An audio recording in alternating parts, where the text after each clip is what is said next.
Laban ng Tropang Giga at ng Converge Fiber Xers na kung saan si Scottie Hopson ang nagpaiyak sa mga fans ng Tropang Giga at ng buong Tropang Giga dahil nga ang 4-point play na ipinatupad ng PBA sa Governors Cup, ito yung dagger 4-point play shot ni Scottie Hopson na kung saan sa score na 96-95 nanalo nga ang Converge Fiber Xers kontra sa Tropang Giga. Ayon nga mismo kay Scottie Hopson, napakalaki ng kanyang respeto kay Rondy Hollis Jefferson. Sa katunayan, swerte lang daw ang kanyang tira dahil nga sa tirang 4-point play ay pinagtalunan ito ng bench ni Coach Chat Reyes at syempre ni Glenn Cabontin. Nasaan yung foul na dapat ibigay kay Scottie Hopson? Ayon nga mismo kay Glenn Cabontin, hindi niya po pwede i-foul dahil nga 4-point play ang ina-attempt.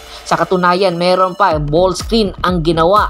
Kaya naman hirap na hirap dipinsahan ni Glenn Cabontin ang tumitirang si Scottie Hopson at ang galing talaga, napakataas ng percentage ni Scottie Hopson. Sa simula pa lang ng laban ay naghahabol talaga ang Converge Fiber Xers hanggang 4th quarter.